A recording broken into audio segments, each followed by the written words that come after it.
I think that the addressable TV buzzword is kind of a little bit of an exaggeration. I think there are so many things that you can call addressable today. If you just look at where online video is coming and where it wants to go, it's actually being full-grown kind of linear TV experience, really like the big brother of broadcast. I think there are things that you need to understand also from the digital world in terms of business models. We've seen programmatic, where we've invested with SpotX, but we're also seeing that there's a lot of complexity around connecting the dots, for instance, on the user graph, going over into linear TV, and actually then making a model work economically as well as technically to actually create value for an advertiser. RTL Group has got a very decentralized market footprint, and obviously every market is very specific. We see in the addressable TV world very much UK at the forefront, a market where we are not present with our broadcasters, but we see a lot of activity from Sky, for instance, with the AdSmart platform. That is very much the most advanced platform in the world, I believe.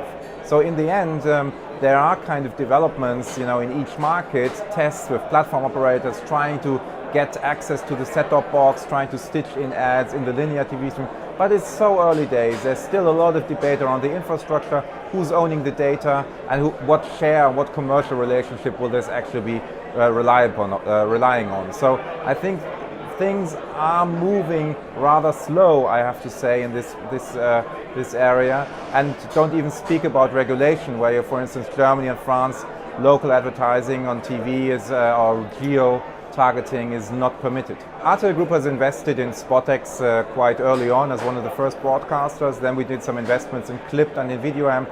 And for me, it's really it's a triangle of going from online video, then looking at what is the data-driven business and the cross-screen demand facilitation. How can that drive really online video and total video? And last but not least, also on the linear side, how can we get more sophisticated with data models behind the actual audience selling? What about data? Let's just finish with that. There's a lot of different data sources. What are the data sources that you find are important or in the European market, and what is the availability of data? And as you know, there are a lot of privacy issues, but what's the state of data? I think it has taken a lot of time, for instance, for our experts at Clipped and a lot of know-how from the broadcast industry in the US to even create a marketplace and a market model for the US. And once they now came over to Europe, and we're just about to start in Europe with Clipped, it's like a box of chocolates. You never know what you get, because there are different kind of jigs, industry committees, different kind of data sources that you can attribute, and the ones you cannot attribute, because also regulation may be different, because maybe there are different ways of how TV audiences are measured. So in this kind of local market kind of silo, it's really, what can you create out of that? Because every market has got a completely different mechanical outset.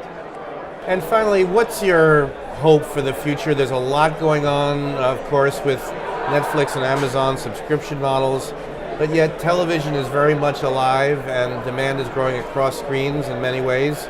Traditional might be down in the ratings in the US, I know. What do you hope the future of commercial television is?